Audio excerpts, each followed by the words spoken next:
Bismillah, alhamdulillah, wa salatu wa salamu ala rasulillah wa ala ahli wa sahbihi wa sallam wa ba'd. Assalamu alaikum wa rahmatullahi wa barakatuh.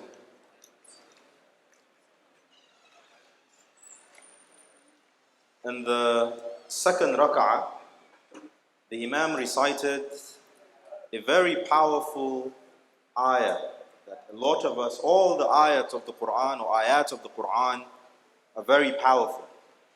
But there was a very specific message which Allah subhanahu wa ta'ala informed the Rasul sallallahu alayhi wasallam to tell this ummah. That قُلْ إِن كُنْتُمْ تُحِبُّونَ اللَّهِ فَاتَّبِعُونِي. Allah says, say, O Muhammad sallallahu alayhi wasallam, to them, to the Muslims, to the companions, to the Sahabas, if you love Allah, فَاتَّبِعُونِي, follow me.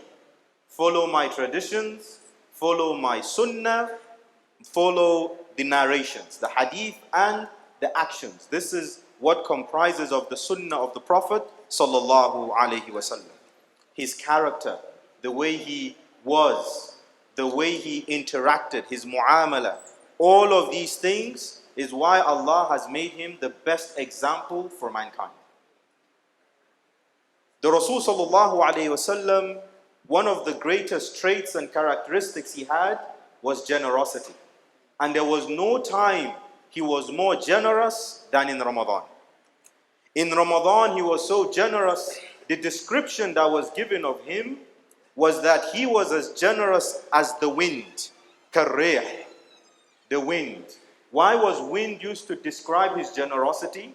Because when wind touches the body of anyone, it doesn't care whether you are male or female, whether you are Hafidh or not, whether you are Imam or not, whether you are black or white or Caucasian, whatever color. It doesn't matter if you are Indian, Nigerian.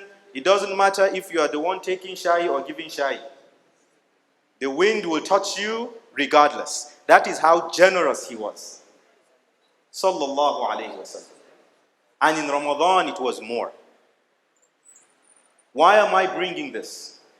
We're at a time where in our ummah, there are people that do not have suhoor or iftar. In our part of the world, the past 20 years has been very difficult for a people from a particular demographic because of insecurity, because of lack of infrastructure.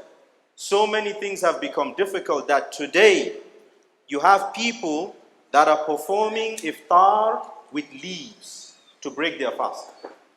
But you and I have the comfort of eating a meal in our home. We have the comfort of sitting with family, of enjoying companionship. That you eat so much, you even throw away remnants. But there are people in this ummah today that do not have suhoor wa iftar. فَإِنَّا لِلَّهِ وَإِنَّا إِلَيْهِ رَاجِعُونَ. This is not a trait for us to even want to hear. Or this is not a situation we should hear and not do something about. So I want to call on each and every one of us in this masjid, listening to this talk today, or those that will watch this on whatever platform. This is not the Ramadan for you to fill up your tables with food. This is the Ramadan for you to give of your wealth. Give of everything that you have. Give as much as you can, because there are people that are suffering beyond what you and I can understand.